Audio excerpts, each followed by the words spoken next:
ওই হুমায়ুন কবির নাকি একটা কংগ্রেস, সেখান থেকে তৃণমূল, সেখান থেকে বিজেপি, সেখান থেকে আবার তৃণমূল। আমাদের সব দেখিয়ে লাভ নেই।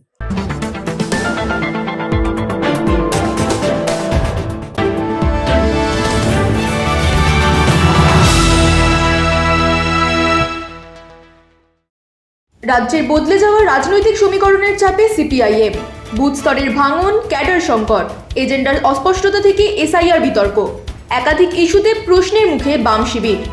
এই 5টি বড় চ্যালেঞ্জ নিয়ে ট্রু নিউজ বাংলার মুখোমুখি হলেন সিপিআইএম নেতা সুজন চক্রবর্তী। সংগঠন পুনর্গঠন থেকে শুরু করে ভবিষ্যতের লড়াই, সব প্রশ্নেই স্পষ্ট বার্তা দিলেন তিনি।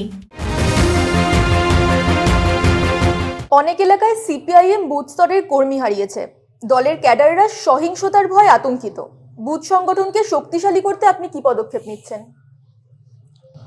এটা অস্বীকার করার তো কোনো অর্থ হবে না যে আমাদের বুথ স্তরের কর্মী নানান কারণে পশ্চিমবাংলায় যে পরিবেশ পরিস্থিতি, তাতে তার একটু অস্বস্তির মধ্যে আছে। সবাই আগের মতন সমানভাবে কাজ করতে পারে না। কিন্তু আপনি যদি বলতেন বুথ স্তরের সমর্থন আমাদের কোনোভাবেই কমেনি, কিন্তু কর্মী যে সেটাকে নিয়ে অ্যাক্টিভলি দৌড়বে, একে তো জীবন জীবিকা, খাওয়া জোটে না, কোনো কিছু না, আমাদের তো আর লুটের কারবার না।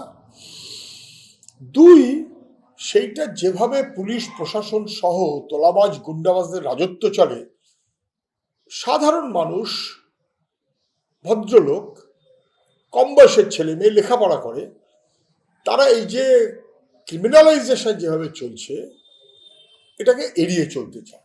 স্বাভাবিক কারণেই কর্মী একটু অসুবিধা আমাদের হয়, কিন্তু কর্মী নেই তা না, এটা আপনি বুঝবেন।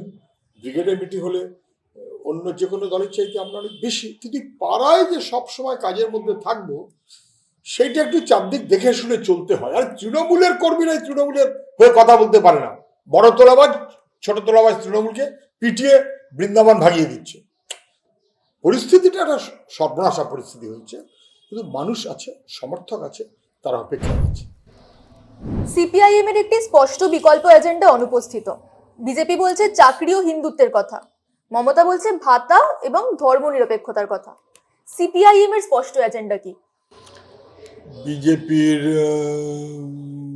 সাম্প্রদায়িকতা, তৃণমূলের ভাতা এবং ইত্যাদি ধর্ম রাজনীতি এইসব চলছে। মন্দির মসজিদ, কোথায় কোথায় মন্দির করবে, কি মহাকাল মন্দির, কি জগন্নাথের মন্দির, কি দুর্গাঙ্গন ইত্যাদি ইত্যাদি।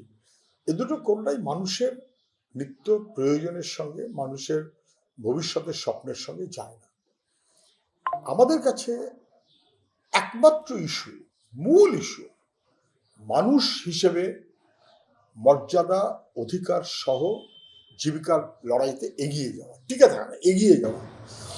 ওরা সেইটাকে ভেঙে দিয়ে মানুষকে ধর্ম জাত ভাগাভাগি করে দাও, তারপর তার অধিকার কেড়ে নাও, মানুষকে দুর্মুষ করাটা ওদের মনোভাব, এবং ক্ষুদ্র করাটা মনোভাব।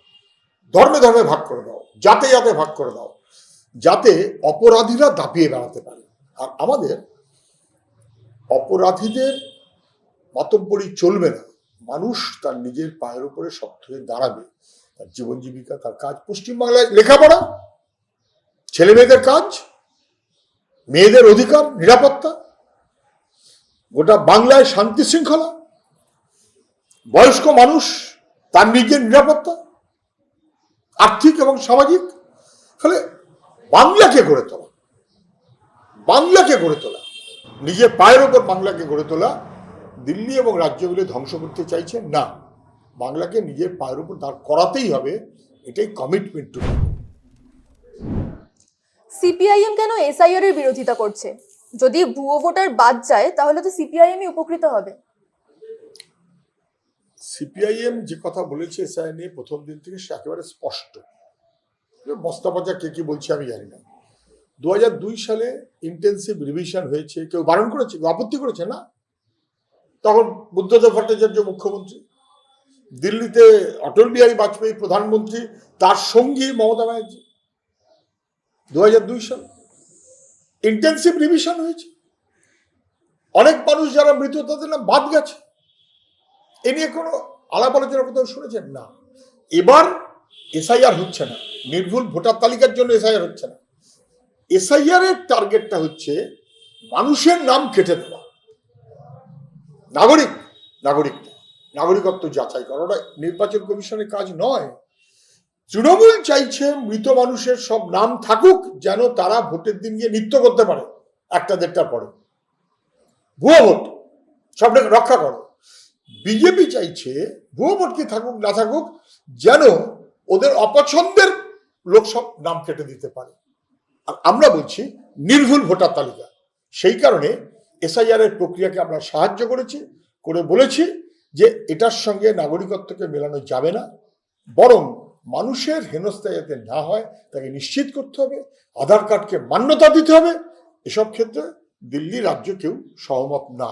মানুষের নিজের অধিকার রক্ষার মতন করে ভোটের অধিকার রক্ষা করার মতন করে ইন্টেন্সিভ রিভিশন, তার মতো করে সবার ভোটের অধিকারের ভোটার তালিকা। গত নির্বাচনে তৃণমূল কংগ্রেস মাত্র 43% ভোট পেয়েছে, অর্থাৎ একটা বড় অংশ তৃণমূলকে সমর্থন করে না। কিন্তু গত 5 বছরে সিপিআইএম তার নিচু তলার ক্যাডারদের পুনর্গঠন করতে পারেনি। বহু সিপিআইএম ক্যাডার বিজেপিতে চলে গেছে। আগামী 2 বছরে তাদের কিভাবে ফিরিয়ে আনা হবে? এই একটা কথা মাঝে মধ্যে বলা হয় বস্তা পচা কথার মতন, যে সিপিআইএম এর ক্যাডার সব বিজেপিতে চলে গেছে। I strongly differ. আগে রাম পরে বাম, ওগুলো সব আরএসএস এর গল্প। কোথায়? বরং আমি আপনাদের বলতে পারি 2019 লোকসভা নির্বাচনের পর গভর্নর স্পিচ, রাজ্যপালের ভাষণের উপর আলোচনায় মুখ্যমন্ত্রী সেদিন ছিলেন। আমি সংখ্যা তত্ত্ব দিয়ে দেখিয়েছিলাম যে যেভাবে পশ্চিমবাংলার মানুষকে ভাগ করে দেওয়ার ব্যবস্থা করা হচ্ছে, দ্বিমেরু রাজনীতির একটা ব্যবস্থা করা হচ্ছে, বিভাজনের রাজনীতি করা হচ্ছে, তাতে মানুষ পরিচয় তার স্বাভাবিক সাধারণ ভোট বামপন্থার দিকে অথবা অন্য কোনো কিছুর দিকে, যে যেদিকে দিতে চান, এটাকে ভেঙে দিয়ে কে হিন্দু আর কে মুসলমান এই রাজনীতি করা হয়েছে। এবং এটা দিল্লির বিজেপি করেছে, তাকে প্রশ্রয় দিয়েছে রাজ্যের তৃণমূল। আমি প্রশ্ন তুলেছিলাম ফিগার দেখিয়ে, ভবানীপুরে 2016 সালে তৃণমূল কংগ্রেস যে ভোট পেল, মমতা ব্যানার্জি মুখ্যমন্ত্রী, সেই ভোটের থেকে 27,000 ভোট কোথায় চলে গেল, কমে গেল কেন? সিপিএম এ তো জানি কোথায় গেছিল, বিজেপিতে। আমি পর বিধানসভা ধরে তালিকা দিয়ে দেখিয়ে দিয়েছিলাম, আমরা কোনো উত্তর দিতে পারেননি। মানুষকে যখন বিভাজনের মধ্যে ফেলে দেওয়া হয়, তখন মানুষের স্বাভাবিক সাধারণ প্রক্রিয়াটা অনেক ক্ষেত্রেই ব্যাহত হয়। তার মানে এটা না যে সব দলে দলে অন্যদিকে চলে গেছে। কেউ নানান কারণে তৃণমূল তাকে প্রলুব্ধ করেছে, কাউকে নানান কারণে বিজেপি প্রলুব্ধ করেছে। আরে অর্জুন সিং তৃণমূল, সেখান থেকে বিজেপি, সেখান থেকে আবার তৃণমূল। আপনি কি সিপিএম কে দেখাচ্ছেন? ওই হুমায়ুন কবির নাকি একটা কংগ্রেস, সেখান থেকে তৃণমূল, সেখান থেকে বিজেপি, সেখান থেকে আবার তৃণমূল। আমাদের সব দেখিয়ে লাভ নেই।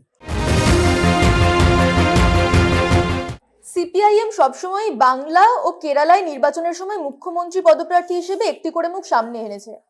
কোনো মুখ প্রজেক্ট না করে কিভাবে আরেকজন জনপ্রিয় মুখের বিরুদ্ধে লড়াই করবেন?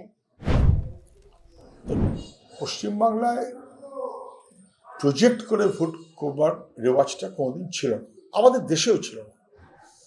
মনমোহন সিং যখন প্রধানমন্ত্রী হন, প্রজেক্টেড মুখ ছিল নাকি? না তো।